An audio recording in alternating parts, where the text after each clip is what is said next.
Page 8 of The Adventures of Master F.J. by George Gascoigne. This recording is in the public domain. Yes, servant, quod she, I will see if you can sleep any better in my sheetes.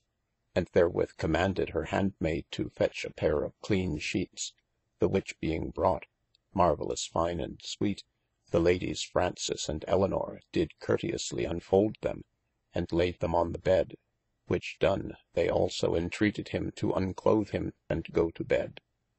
Being laid, his Mistresse dressed and couched the clothes about him, sithens moistened his temples with rose water, gave him handkerchiefs and other fresh linen about him, and doing whereof she whispered in his eare, saying, Servant, this night I will be with thee, and after with the rest of the dames gave him good night and departed, leaving him in a trance between hope and despair, trust and mistrust.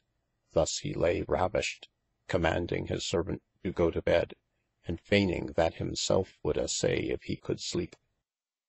About 10 or 11 of the clock came his Mistresse in her night gowne, who knowing all privy wayes in that house very perfectly, had conveyed her selfe into his chamber, unseen and unperceived, and being now come unto his bedside, kneeled down, and laying her arme over him, said these or like words: My good servant, if thou knewest what perplexities I suffer in beholding of thine infirmities, it might then suffice, either utterly to drive away the malady, or much more to augment thy griefs. For I know thou lovest me, and I think also that thou hast had sufficient proof of mine unfeigned good will, in remembrance whereof I fall into sundry passions. First I count the happy lots of our first acquaintance, and therein I call to mind the equality of our affections. For I think that there were never two lovers conjoyned with freer consent on both parties. And if my over hasty delivery of yielding words be not wrested hereafter to my condemnation, I can then assure my selfe to escape for ever without desert of any reproof. Herewithal I cannot forget the sundry adventures happened since we became one heart divided in two bodies, all which have been both happily atchieved, and delectably enjoyed. What resteth then to consider but this thy present state, the first corrosive that I have felt, and the last cordial that I looke for, the end of my joyes, and the beginning of my torments. And here her salt teares gan bathe the dying lips of her servant, who hearing these words, and well considering her demeanour, began now to accuse himselfe of such and so heinous treason, as that his guilty heart was constrained to yield unto a just scourge for the same. He swooned under her arme, the which when she perceived, it were hard to tell what feares did most affright her. And it were hard now to rehearse how he was revived, since there were none present but he dying, who could not declare, and she living, who would not disclose so much as I meane to bewray. For mine author deemeth it Ferdinando returning to life, the first which he felt, was that his good Mistresse lay pressing his breast with the whole weight of her body, and biting his lips with her friendly teeth. And peradventure she refrained, either of courtesie towards him, or for womanish feare to hurt her tender hand, to strike him on the cheekes in such sort, as they do that strive to call again a dying creature, and therefore thought this the aptest meane to reduce him unto remembrance. Ferdinando, now awaked, could no lesse do than of his courteous nature receive his Mistresse into his bed, who, as one that knew that way better than how to help his swooning, gan gently strip off her clothes, and lovingly embraced him, gan demaund of him in this sort: Alas, good servant, quod she, what kind of malady is this that so extremely doth torment thee? Jeronimy with fainting speech answered, Mistresse, as for my malady, it hath been easily cured by your bountifull medicines applied. But I must confesse, that in receiving that garrison at your hands, I have been constrained to fall into an ecstasie, through the galling remembrance of mine own unworthinesse. Neverthelesse, good Mistresse, since I perceive such fidelity remaining between us, as that few words will persuade such trust as lovers ought to embrace, let these few words suffice to crave your pardon, and do eftsoons pour upon me, your unworthy servant, the abundant waves of your accustomed clemency. For I must confesse, that I have so highly offended you, as but your goodness surpasse the malice of my conceits, I must remaine, and that right worthily, to the severe punishment of my deserts. And so should you but lose him who hath cast away himselfe, and neither can accuse you, nor dare to excuse himselfe of the crime. Dame Elinor, who had rather have found her servant perfectly revived, than thus with strange conceits encumbred, and musing much at his dark speech, became importunate to know the certainty of his thoughts. And Ferdinando, as one not master of himselfe, gan at the last plainly confesse how he had mistrusted the change of her vowed affections. Yea, and that was more, he plainly expressed with whom, of whom, by whom, and to whom she bent her better liking. Now here I would demaund of such as are expert, is there any greater impediment to the fruition of a lovers delights than to be mistrusted? Or rather, is it not the ready way to race all love and former good will out of remembrance? To tell a guilty mind that you do mistrust it? It should seeme yes, by Dame Elinor, who began now to take the matter hotly, and of such vehemency were her fancies, that she now fell into flat defiance with Ferdinando, who although he sought by many fair words to temper her cholerique passions, and by yielding himselfe to get the conquest of another, yet could he by no meanes determine the quarrel. The soft pillows being present at all these hot speeches, put forth themselves as mediators for a truce between these enemies, and desired that, if they would needes fight, it might be in their presence but one only blow, and so from thenceforth to become friends againe for ever. But the Dame denied flatly, alledging that she found no cause at all to use such courtesie unto such a recreant, adding further many words of great reproach, the which did so enrage Ferdinando, as that having forgotten all former courtesies, Q1 has this, he drew upon his new professed enemy, and bare her up with such a violence against the bolster, that before she could prepare the ward, he thrust her through both hands and &c. Whereby the Dame swooning for feare, was constrained for a time to abandon her body to the enemies courtesie. At last when she came to her selfe, she rose suddenly and determined to save herself by flight, leaving him in bed, with many despiteful words, and swearing that he should never eftsoons take her at the like advantage, the which oath she kept better than her former professed good will, and having now recovered her chamber, because she found her hurt to be nothing dangerous, I doubt not but she slept quietly the rest of the night, as Ferdinando also, perswading himself that he should with convenient leasure recover her from this haggard conceit, took some better rest towards the morning than he had done in many nights forepast.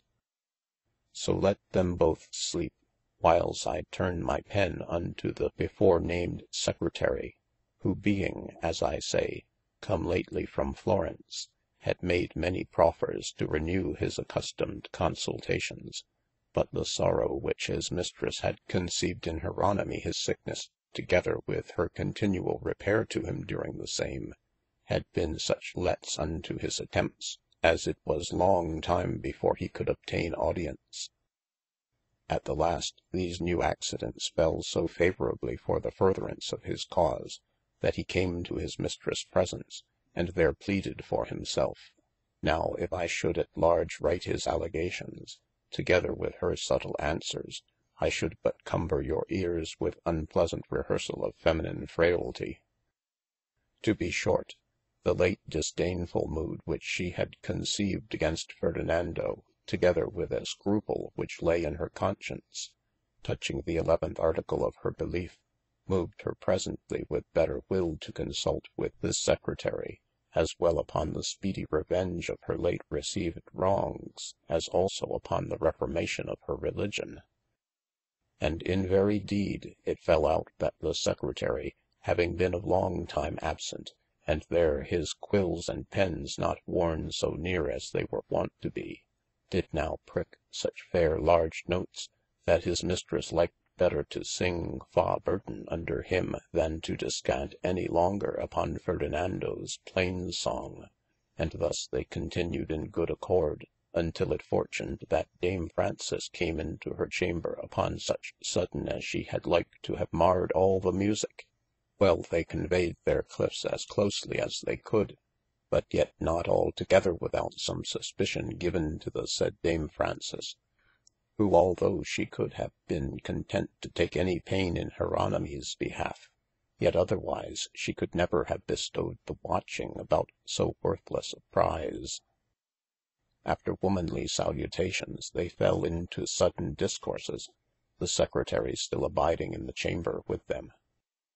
At last 2 or 3 other gentlewomen of the castle came into Madame Elinors chamber, who after their bonjour did all una voce seem to lament the sickness of Ferdinando, and called upon the Dames Elinor and Fraunces to go visit him again.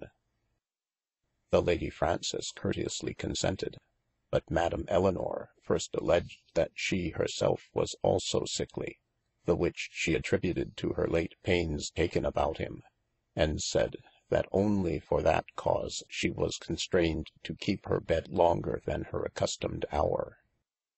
The Dames, but specially the Lady Fraunces, gan straightways conjecture some great cause of sudden change, and so leaving Dame Elinor, walked all together into the park to take the air in the morning. And as they thus walked, it chanced that Dame Pergo heard a cuckoo chant, who because the pride of the spring was now past, cried cuck cuck cuckoo in her stammering voice. Aha, quod Pergo, this foul bird begins to fly the country, and yet before her departure, see how spitefully she can devise to salute us. Not so, quod Dame Fraunces, but some other whom she hath espied, wherewith Dame Pergo looking round about her, and espying none other company, said, Why here is nobody but we few women, quod she. Thanks be to God the house is not far from us, quod Dame Fraunces. Hereat the wily Pergo partly perceiving Dame Fraunces meaning, replied on this sort, I understand you not, quod she, but to leap out of this matter, shall we go visit Master Jeronimy, and see how he doth this morning? Why, quod Dame Fraunces, do you suppose that the cuckoo called upon him? Nay, marry, quod Pergo, for as far as I know, he is not married. As who should say, quod Dame Fraunces, that the cuckoo envieth none but married folks? I take it so, said Pergo. The Lady Fraunces answered, Yes, sure, I have noted as evil luck in love, after the cuckoo's call, to have happened upon divers unmarried folks, as ever I did unto the married.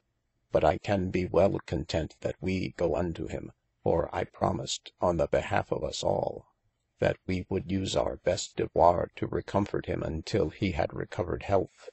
And I do much marvel that the Lady Elinor is now become so unwilling to take any travail in his behalf, especially remembering that but yesternight she was so diligent to bring him to bed. But I perceive that all earthly things are subject unto change. Even so they be, quod Pergo. For you may behold the trees which but even this other day were clad in gladsome green, and now their leaves begin to fade and change colour. Thus they passed, talking and walking, until they returned unto the castle, whereas they went straight unto Ferdinando's chamber, and found him in bed. Why how now, Trust, quod Dame Fraunces, will it be no better? Yes, shortly, I hope, quod he. The ladies all saluted him, and he gave them the gramercy. At the last Pergo popped this question unto him, And how have you slept in your mistress sheets, Master Jeronimy, quod she. Reasonably well, quod he. But I pray you, where is my mistress this morning? Marry, said Pergo, we left her in bed, scarce well at ease. I am the more sorry, quod he. Why, trust, said Mistress Fraunces, be of good comfort, and assure yourself, that here are others who would be as glad of your well-doing, as your mistress in any respect. I ought not to doubt thereof, quod Ferdinando, having the proof that I have had of your great courtesies. But I thought it my duty to ask for my mistress being absent. Thus they passed some time with him, until they were called away unto prayers. And that being finished, they went to dinner, where they met Dame Elinor attired in a night kerchief after the solemnest fashion I should have said, who looked very drowsily upon the folks, unless it were her secretary, unto whom she deigned sometime to lend a friendly glance. The lord of the castle demanded of her how Master Jeronimy did this morning. She answered that she knew not, for she had not seen him that day. You may do well then, daughter, quod the lord, to go now unto him, and to assay if he will eat any thing, and if here be no meats that like him, I pray you command for him any thing that is in my house. You must pardon me, sir, quod she, I am sickly disposed, and would be loath to take the air. Why then you go, Mistress Fraunces, quod he, and take somebody with you, and I charge you see that he lack nothing. Mistress Fraunces was glad of the embassage, and arising from the table with one other gentlewoman, took with her a dish of chickens boiled in white broth, saying to her father, I think this meat meetest for Master Jeronimy, of any that is here. It is so, quod he, daughter, and if he like not that, cause somewhat else to be dressed for him according to his appetite. Thus she departed and came to Ferdinando, who being plunged in sundry woes, and thrilled with restless thoughts, was now beginning to rise, but seeing the dames, couched down again, and said unto them, Alas, fair ladies, you put yourselves to more paines than either I do desire or can deserve. Good trust, quod Dame Fraunces, our paines are no greater than duty requireth, nor yet so great as we could vouchsafe in your behalf. And presently my father hath sent us unto you, quod she, with this pittance, and if your appetite desire any one thing more than other, we are to desire likewise that you will not refrain to call for it. O my good Hope, quod he, I perceive that I shall not die as long as you may make me live. And being now some deal recomforted with the remembrance of his mistress' words, which she had used overnight at her first coming, and also thinking that although she parted in choler, it was but justly provoked by himself, and that at leisure he should find some salve for that sore also, he determined to take the comfort of his assured hope, and so to expel all venoms of mistrust before received. Wherefore, raising himself in his bed, he cast a nightgown about his shoulders, saying, It shall never be said that my fainting heart can reject the comfortable cordials of so friendly physicians. Now by my troth, well said, gentle Trust, quod Dame Fraunces, and in so doing assure yourself garrison with speed. This thus said, the courteous dame become his carver, and he with a bold spirit gan taste of her cookery. But the late conflicts of his conceits had so disacquainted his stomach from repasts, that he could not well away with meat, and yet nevertheless by little and little received some nouriture. When his hope had crammed him as long as she could make him feed, they delivered the rest to the other gentlewoman, who having not dined, fell to her provender. In which meanwhile the Lady Fraunces had much comfortable speech with Signor Jeronimy, and declared that she perceived very well the malady. But my trust, quod she, be all whole, and remember what I foretold you in the beginning. Nevertheless, you must think that there are remedies for all mischiefs, and if you will be ruled by mine advice, we will soon find the mean to ease you of this mishap. Ferdinando took comfort in her discretion, and friendly kissed her hand, gave her a cartload of thanks for her great good will, promising to put to his uttermost force, and evermore to be ruled by her advice. Thus they passed the dinner, while the Lady Frances always refusing to declare her conceit of the late change which she perceived in his mistress, for she thought best first to win his will unto conformity by little and little, and then in the end to perswade him with necessity. When the other gentlewoman had victualled her, they departed, requiring him to rise and boldly to resist the faintness of his fever, the which he promised, and so bade them addio. The ladies at their return found the court in Dame Elinor's chamber, who had there assembled her secretary, Dame Pergo, and the rest. There they passed an hour or twain in sundry discourses, wherein Dame Pergo did always cast out some bone for Mistress Frances to gnaw upon, for that indeed she perceived her hearty affection towards Ferdinando, whereat Mistress Frances changed no countenance, but reserved her revenge until a better opportunity. At last quod Dame Frances unto Mistress Elinor, and when will you go unto your servant, fair lady? When he is sick, and I am whole, quod Dame Elinor. That is even now, quod the other, for how sick he is your self can witness, and how well you are, we must bear record. You may as well be deceived in my disposition, quod Dame Elinor, as I was overseen in his sudden alteration, and if he be sick, you are meet to be his physician, for you saw yesterday that my paines did little profit towards his recomfort. Yes, surely, said the other, not only I, but all the rest had occasion to judge that your courtesy was his chief comfort. Well, quod Dame Elinor, you know not what I know. Nor you what I think, quod Dame Frances. Think what you list, quod Elinor. Indeed, quod Frances, I may not think that you care, neither will I die for your displeasure. And so half angry she departed. At supper they met again, and the master of the house demanded of his daughter Frances how Ferdinando did.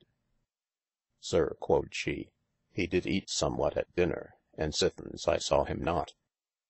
The more to blame, quod he, and now I would have all you gentlewomen take of the best meates, and go sup with him, for company driveth away carefulness, and leave you me here with your leavings alone.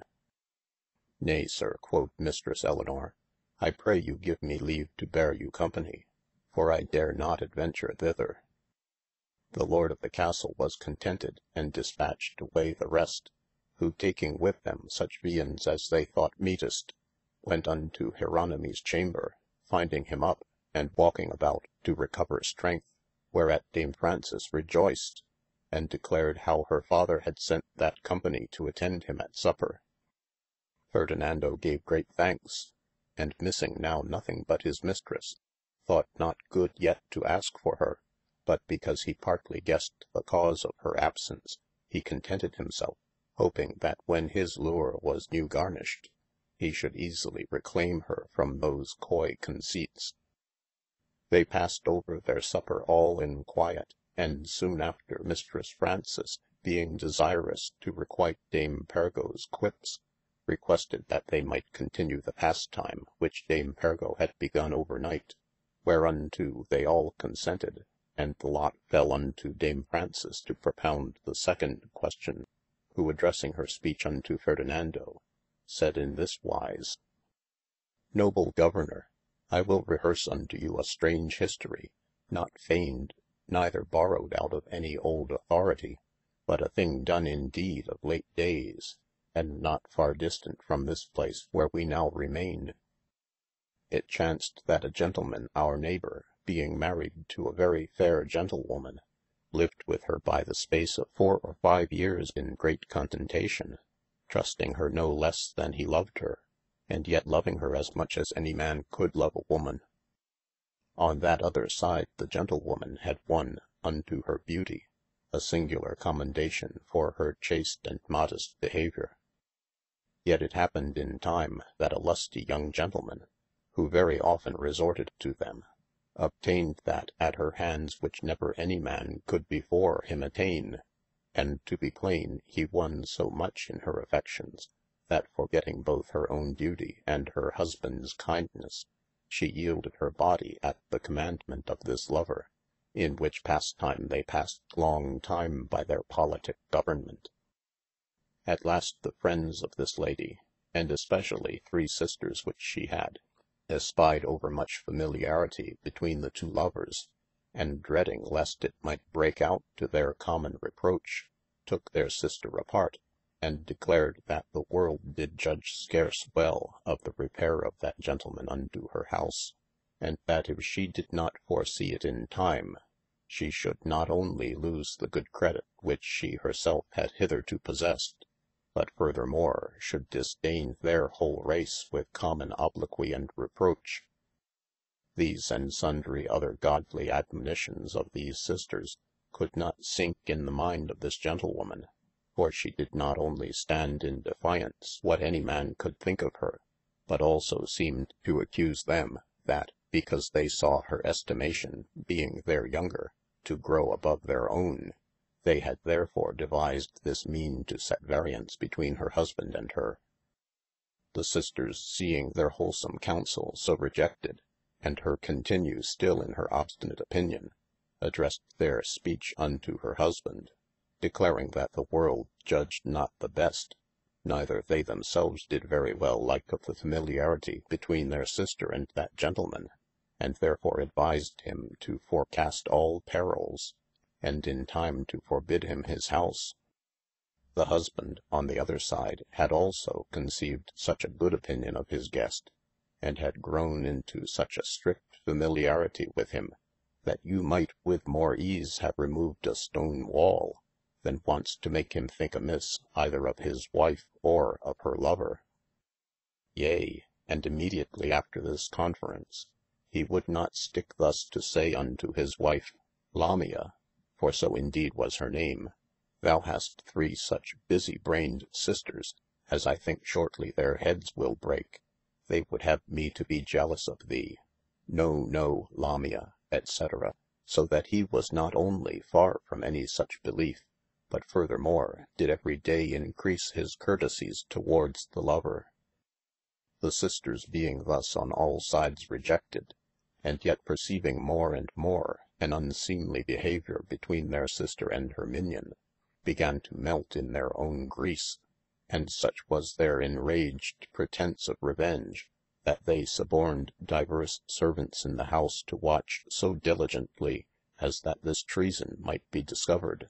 Amongst the rest, one maid of subtle spirit had so long watched them, that at last she spied them go into the chamber together, and locked the door to them, whereupon she ran with all haste possible to her master, and told him that if he would come with her, she would show him a very strange sight. The gentleman, suspecting nothing, went with her, until he came into a chamber near unto that wherein they had shut themselves, and she, pointing her master to the keyhole, bade him look through, where he saw the thing which most might mislike him to behold, whereat he suddenly drew his dagger, and turned towards the maid, who fled from him for fear of mischief.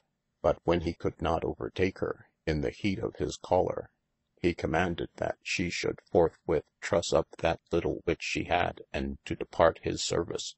And before her departure, he found means to talk with her, threatening that if ever she spake any word of this mystery in any place where she should come, it should cost her life. The maid for fear departed in silence, and the master never changed countenance to either his wife or to her paramour, but feigned unto his wife that he had turned away the maid upon that sudden for that she had thrown a kitchen knife at him, whiles he went about to correct a fault in her, etc. Thus the good gentleman drank up his own sweat unseen every day, increasing courtesy to the lover, and never changing countenance to his wife in anything, but only that he refrained to have such knowledge of her carnally, as he in time past had, and other men have of their wives. In this sort he continued by the space almost of half a year, nevertheless lamenting his mishap in solitary places. At last, what moved him I know not, he fell again to company with his wife as other men do, and as I have heard it said, he used this policy. every time that he had knowledge of her, he would leave either in the bed, or in her cushion cloth, or by her looking glass, or in some place where she must needs find it, a piece of money, which then was in Italy called a Caroline. Thus he dealt with her continually, by the space of 4 or 5 months, using her nevertheless very kindly in all other respects, and providing for her all things necessary at the first call. But unto his guest he still augmented his courtesy, in such sort that you would have thought them to be sworn brothers. All this notwithstanding, his wife, much musing at these small pieces which she found in this sort, and furthermore, having sundry times found her husband in solitary places, making great lamentation, she grew inquisitive what should be the secret cause of these alterations, unto whom he would none otherwise answer, but that any man should find occasion to be more pensive at one time than at another. The wife, notwithstanding, increasing her suspect, imparted the same unto her lover, alledging therewithal that she doubted very much lest her husband had some vehement suspicion of their affairs. The lover encouraged her, and likewise declared, that if she would be importunate to inquire the cause, her husband would not be able to keep it from her, and having now thoroughly instructed her, she dealt with her husband in this sort. One day, when she knew him to be in his study alone, she came in to him, and having fast locked the door after her, and conveyed the key into her pocket, she began first with earnest entreaty, and then with tears, to crave that he would no longer keep from her the cause of his sudden alteration. The husband dissimuled the matter still. At last she was so earnest to know for what cause he left money in such sort at sundry times, that he answered on this wise: Wife, quod he, thou knowest how long we have been married together, and how long I have made so dear account of thee as ever man made of his wife, since which days thou knowest also how long I refrained thy company, and how long again I have used thy company, leaving the money in this sort. And the cause is this: so long as thou didst behave thyself faithfully towards me, I never loathed thy company, but sithens I have perceived thee to be a harlot, and therefore did I for a time refrain, and forbear to lie with thee, and now I can no longer forbear it, I give thee every time that I lie with thee, a Caroline, which is to make thee understand thine own whoredom, and this reward is sufficient for a whore. The wife began stoutly to stand at defiance, but the husband cut off her speech, and declared when, where, and how he had seen it. Hereat the woman being abashed, and finding her conscience guilty of as much as he had alledged, fell down on her knees, and with most bitter tears craved pardon, confessing her offence. Whereat her husband, moved with pity, and melting likewise in floods of lamentation, recomforted her, promising that if from that day forwards she would be true unto him, he would not only forgive all that was past, but become more tender and loving unto her than ever he was. Why do I tarry so long? They became of accord, and in full accomplishment thereof, the gentlewoman did altogether eschew the company, the speech, and as much as in her lay, the sight of her lover, although her husband did continue his courtesy towards him, and often charged his wife to make him fair resemblant. The lover was now only left in perplexity, who knew nothing what might be the cause of all these changes, and that most grieved him. He could by no means obtain again the speech of his desired.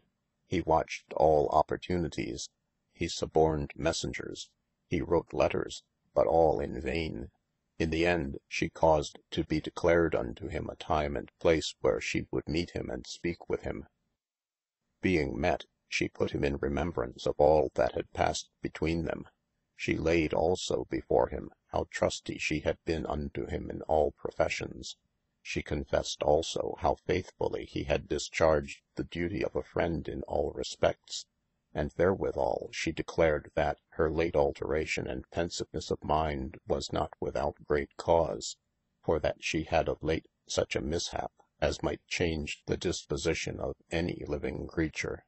Yea, and that the case was such, as unless she found present remedy, her death must needs ensue, and that speedily, for the preventing whereof, she alledged that she had beaten her braines with all devices possible, and that in the end she could think of no redresse but one, the which lay only in him to accomplish. Wherefore she besought him, for all the love and good will which had ever passed between them, now to shew the fruits of true friendship, and to gratify her with a free grant to this request. The lover, who had always been desirous to pleasure her in any thing, but now especially to recover her wonted kindness, gan frankly promise to accomplish any thing that might be to him possible, yea, though it were to his great detriment, and therewithal did deeply blame her in that she would so long torment herself with any griefe, considering that it lay in him to help it.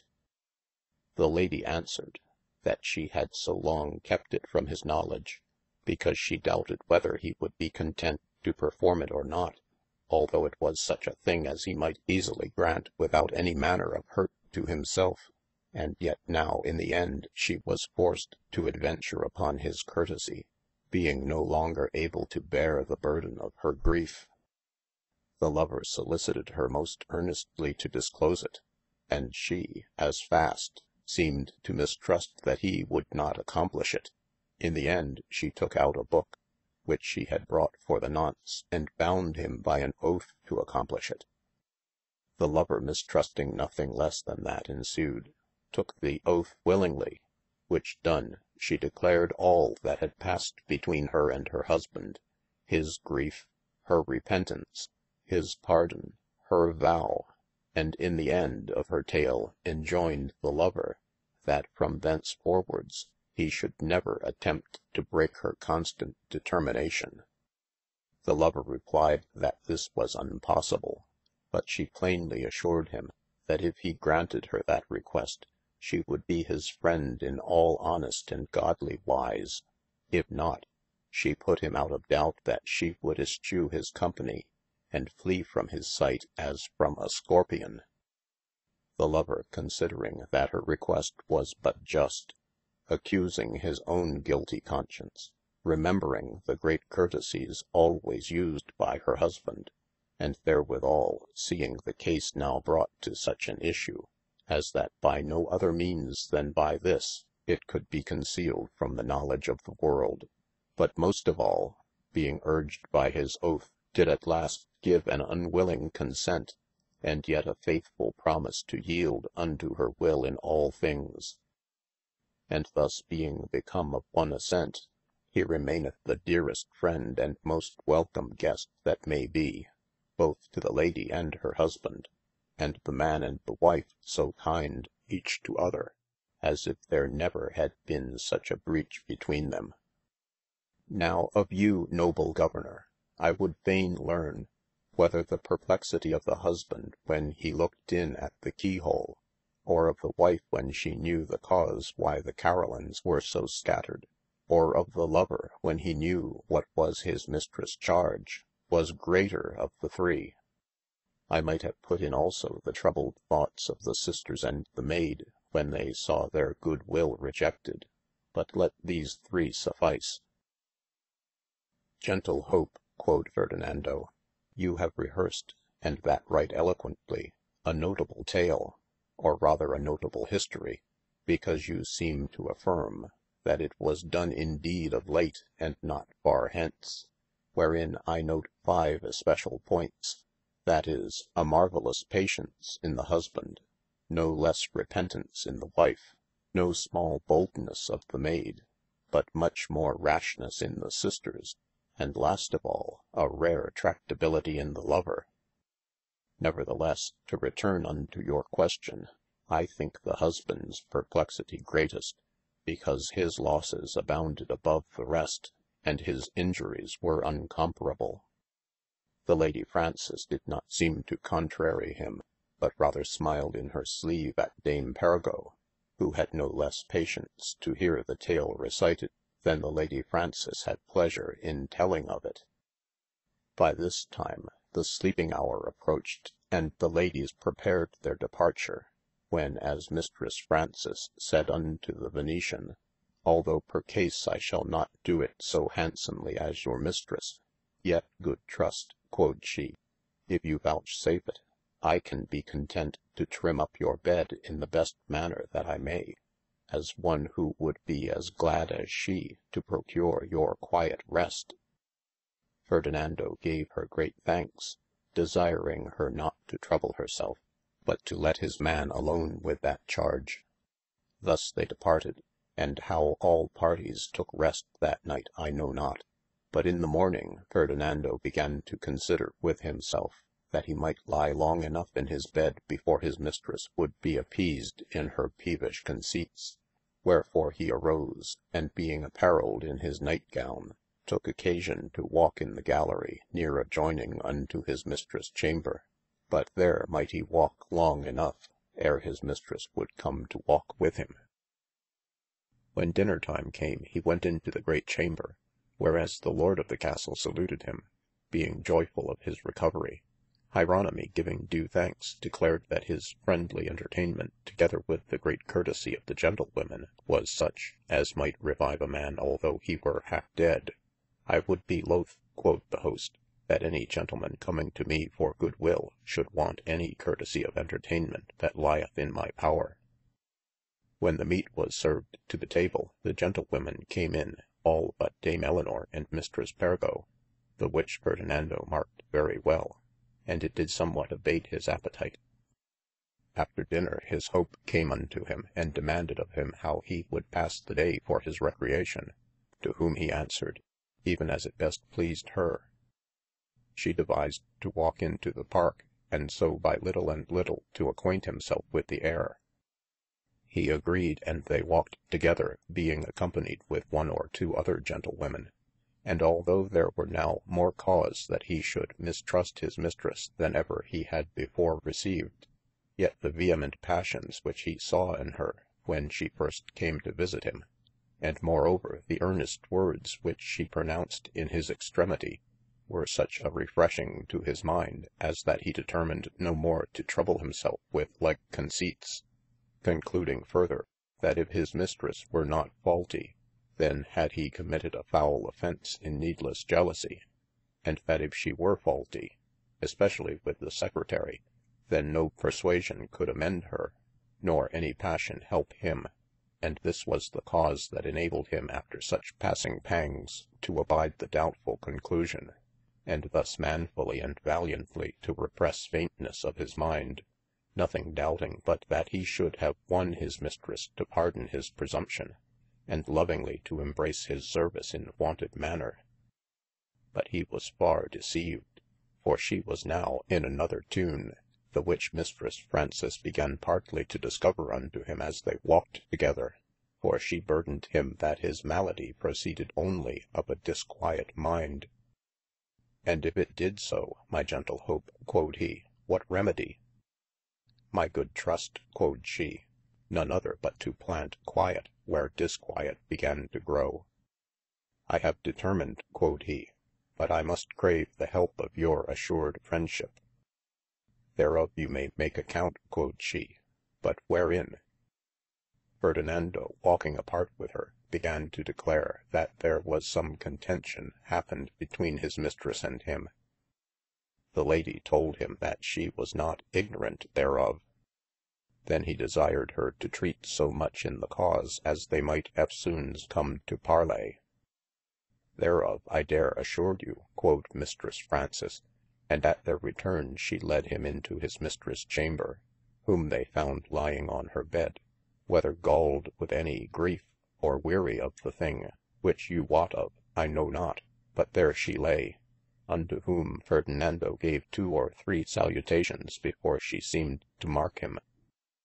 At last said the Lady Frances unto her, your servant hearing of your sickness hath adventured thus far into the air to see you.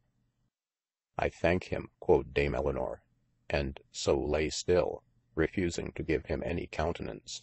Whereat he perceiving all the other gentlewomen fall to whispering, thought good boldly to plead his own case, and approaching the bed, began to enforce his unwilling mistresse unto courtesie, wherein he used such vehemence as she could not well by any meanes refuse to talk with him. But what their talk was, I may not take upon me to tell you. Sufficeth this to be known, that in the end she pretended to passe over all old grudges, and thenceforth to pleasure him as occasion might serve, the which occasion was so long in happening, that in the end he being now eftsoons troubled with unquiet phantasies, and forced to use his pen again as an ambassador between them, one day amongst the rest found opportunity to thrust a letter into her bosome, wherein he had earnestly requested another moonshine banquet, or Friday's breakfast, to recomfort his dulled spirits. Whereunto the Dame yielded this answer in writing, but of whose inditing, judge you. I can but smile at your simplicity, who burden your friends with an impossibility. The case so stood as I could not, though I would. Wherefore, from henceforth, either learn to frame your request more reasonably, or else stand content with a flat repulse. She. Ferdinando liked this letter but a little, and being thereby driven unto his accustomed veine, he compiled in verse this answer following, upon these words contained in her letter, I could not though I would. I could not though I would, good Lady, say not so, since one good word of your good will might soon redresse my woe. Where would is free before, there could can never faile. For proof you see how gallies passe where shippes can bear no saile. The weary mariner, where skies are overcast, by ready will doth guide his skill, and wins the haven at last. The pretty bird that sings with prick against her breast, doth make a virtue of her need to watch when others rest. And true the proverb is, which you have laid apart, there is no hap can seeme too hard unto a willing heart. Then lovely Lady mine, you say not as you should, in doubtful termes to answer thus, I could not though I would. Yes, yes, full well you know, your can is quick and good, and wilful will is eke too swift to shed my guiltless blood. But if good will were bent, as prest as power is, such will would quickly find the skill to mend that is amisse.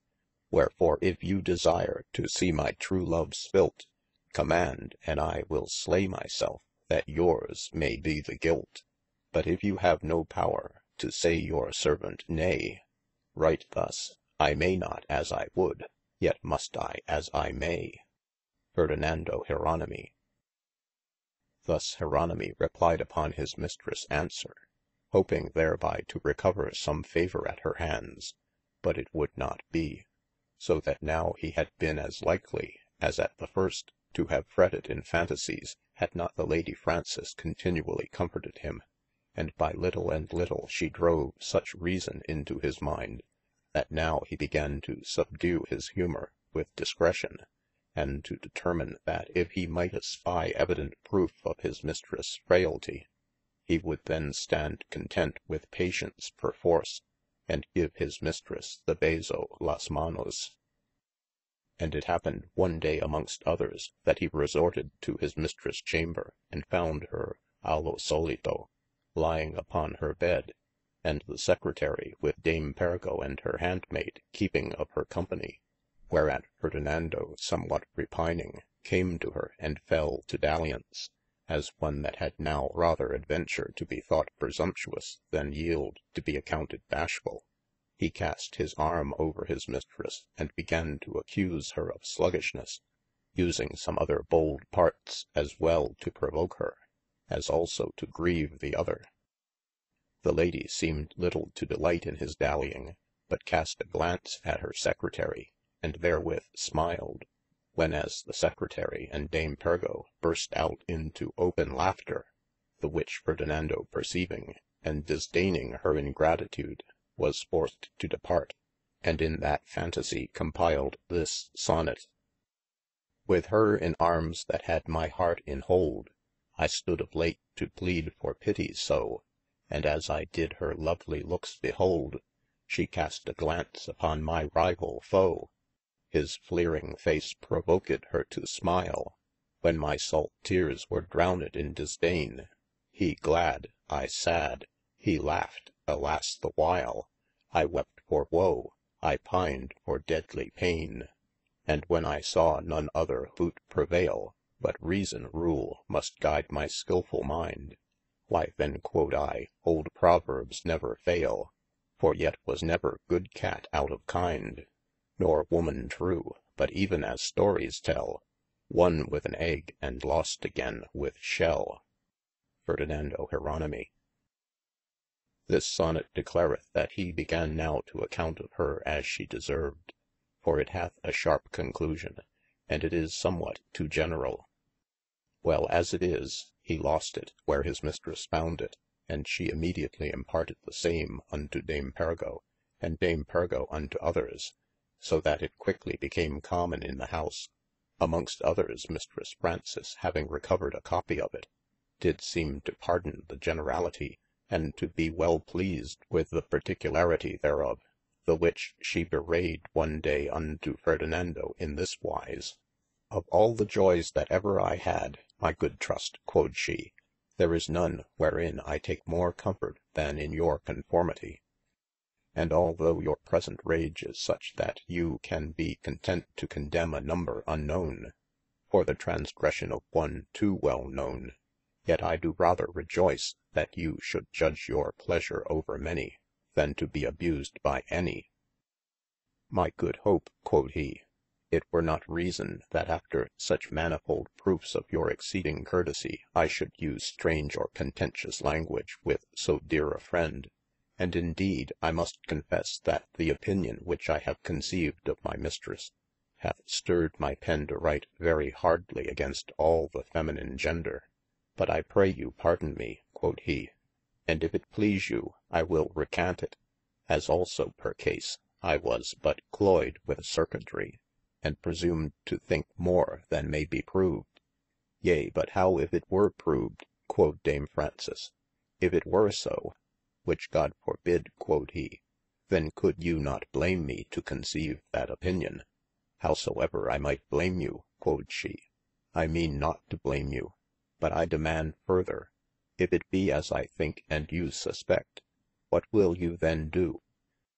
Surely, quod he, I have determined to drink up mine own sorrow secretly, and to bid them both adieu. I like your farewell better than your fantasy, quod she, and whensoever you can be content to take so much paines, as the Knight, which had a nightgowne guarded with naked swords, did take, I think you may put your selfe out of doubt of all these things. By these words, and other speech which she uttered unto him, Ferdinando smelt how the world went about, and therefore did one day in the gray morning adventure to passe through the gallery towards his mistress chamber, hoping to have found the door open, but he found the contrary, and there attending in good devotion, heard the parting of his mistress and her secretary, with many kind words, whereby it appeared that the one was very loath to depart from the other. Poor Hieronymi was enforced to bear this burden, and after he had attended there as long as the light would give him leave, he departed also to his chamber, and appareling himselfe, could not be quiet until he had spoken with his mistress, whom he burdened flatly with this despiteful treachery, and she as fast denied it, until at last being still urged with such evident tokens as he alledged, she gave him this bone to gnaw upon. And if I did so, quod she, what then? Whereunto Ferdinando made none answer, but departed with this farewell.